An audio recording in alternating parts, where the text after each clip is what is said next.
Mapagpalang araw sa inyo mga kalod. Good morning. Ano naman dito, natin time, mga 9:41 sa umaga. Kumain tayo ng breakfast. Ito yung breakfast ko. Ginawa ko ng adobo. Kahapon kasi, doon kami sa Lula.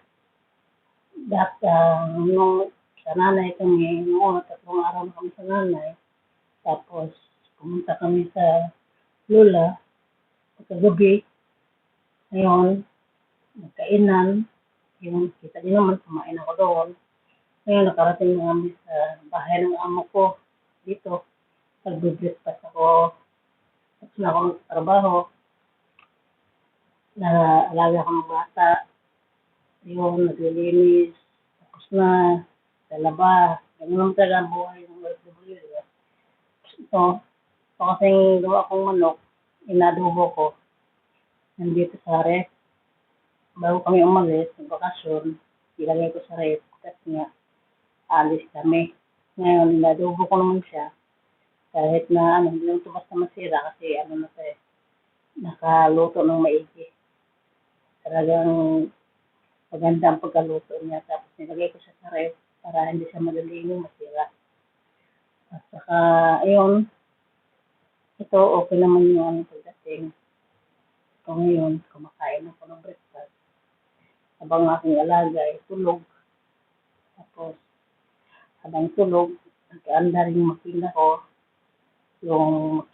sa laundry. Tapos, kumakain muna. Tapos kung kumain, mamaya, pupunta ako ng doktor. Kasi nga may nararamdaman din ako na yung 5 araw na naramdaman ko sa katawan ko na parang meron akong lupang. Minsan nawawala, minsan sumusulpot, minsan nawawala, sumusulpot. Ganon. Tapos habang nagtagal ako dito sa abroad, ngayon mag-6 years na ako, malapit na rin ako umuwi. Sa 2025, pauwi na rin ako ng Pilipinas. Ayun naman, meron naman akong, may butol naman ako dito ko sa mukha ko. Pagkatapos dito sa ko na lumaki, sinamot na lang ng paracetamol. Hindi na ako magpa-doktor kasi nga abala sa trabaho ko. Ang ginawa ko, nagsarili na lang ako. Ang gamot ng sarili, kung tatanggal ba, hindi tatanggal dito. Saka kung magpa-doktor kasi abala eh. Kaya ayun, ito, mag-breakfast ako ngayon, tapos magtatrabaho. Ito, nagluluto ako, nilagyan ko ng sili. Kasi karamihan kasi dito sa abroad, kumakain ng sili. Sanayan na kasi dito, kumakain ng sili. Ayan, sili yan, mahang. Mula sanay na yung tao dito, mga OFW dito.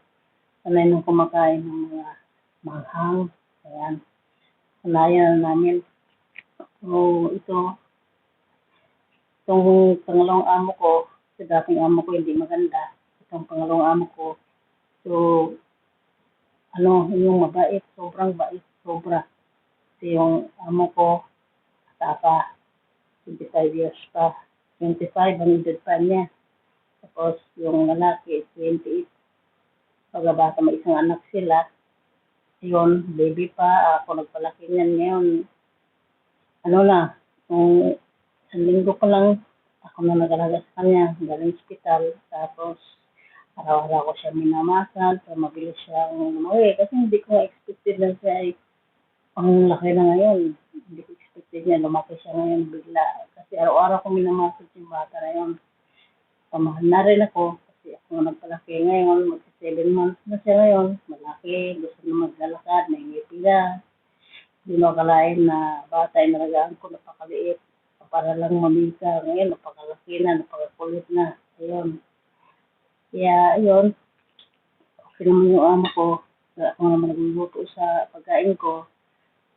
Depende kung tinatamad ako magluto. Doon ako sa baba kasi ito, 3rd floor. Nandito kami sa 3rd floor. Tapos, yung doon sa baba, meron ako kasamang Pinay din. Saka yung ibang lahi. Yun, yun sila. Bababa ako kung gusto kong kumain doon. Pero kung kasi, abala na kasi. Kung anong, siyempre may bata ako, hindi ko pwedeng bumaba. Kailangan mag-focus ako sa bata. Tinitingnan ko yung bata kasi alam mo naman pag bata, mahirap, di ba? Dati kasi sa dati kong amo, naglilinis lang ako doon. Ganon. Pero dito kasi, wala namang problema kasi maliit lang yung bahay. Kahit pa maglalaba ako, maglulondre ako, paglansa, hindi naman ako minamadali eh. Kasi pabait yung amo ko. Kasi kaintindi siya sa akin. Yan nga eh, bumalik na naman yung lupang ko. Sinabi ko naman sa amo ko lalaki na ipagamot niya na ako. Sabi niya, sige, binili ka ng pera, papagamot ka mamaya. Kaya yun, may papagamot niya ako. Dadalhin niya ako doon, mamaya sa doktor. Kaya, awa ng Diyos, sa dami kong pagsubok dito sa abroad, after 6 years, wala ko dito. Nakakatagpo ako ng among mabait. Saka, minsan hindi ako napagalitan. Kasi hindi naman tayo perfecto din dito. Kasi nga, masagot-sagot ko pa nga. Pag nainis ako, na-stress ako, sobrang hopeless ako, na-stress ko. Sana sinasagot. Hindi lang sila humiwit. Lang ganun. Kasi, mas, kakaintindi sila eh. Kasi yung amat ng babae yung isa. Tapos yung lalaki na sa opisina. Kaya, mabait. Wala akong masabi. Kaya, itong aking pag-vlog, kumbaga, kita ko kasi sa mga kakilala kong vlogger na pinag-aduluhan, nadulo kong vlogger na si Idol ka Business, si Boy Tapang, si Cherway, si Bakboy, si Dulmoto, lahat ng mga artista na inano ko, inadulo ko, ayun, kumbaga nag-challenge ako, kumbaga, isa magnukte ko, mag-isip, kaya dinadaan ko na sa pag-vlog. Para ma-open ko rin yung side ko, yung buhay ko dito sa abroad. Ayun, daming pagsubok, pagsuway. Dito, kapag na ako namatay, pero survive pa rin. Ayun, lagi kong pinagdaanan sa buhay, pero lampasan ko pa rin. May awa rin ng Diyos na malampasan ko rin po lahat ng mga pagsubok sa buhay. Kasi habang buhay, di ba, may kasabihan, habang buhay yung tao, may pag-asa. Habang buhay yung tao, hindi tayo pabayaan ng Diyos. Basta huwag lang natin kalimutan ng Diyos na manalangin sa araw-araw. Pasalamat sa Diyos sa nadawa. Manangyari sa buhay mo. Kumbaga, salamatan mo pa rin lahat-lahat. Kasi, pagsubok lang ito eh. Kumbaga, Diyos lang naman nakakalam sa atin eh. Diba? Sana nga itong pag-uwi ko, year 2025, sana okay, wala na akong problema, tapos na, malampasan ko na lahat ng problema, sa mga pagsuway, dito sa ibang bansa, sana makasabay. At okay ang aming pag-uwi, walang problema, lalo sa aking kapatid na panganay, na makauwi siya ng ligtas. Ngayon, sa pamilya ko, sana okay sila, at masaya na ako. Natural lang naman eh. Sana sa mga mahal ko sa buhay, sana okay sila doon sa abroad. Salamat ako sana. Huwag niyong kalimutan na simple kong vlog. May mga subscribe kayo, may like, comment, share niyo ang aking small na video, yung mga vlog. Kaya sana huwag niyong kalimutan na lagi araw-araw habang ma-update kayo sa aking mga vlog. Salamat sa lahat at good morning sa lahat. Bye mga Lods. Good morning sa Pilipinas.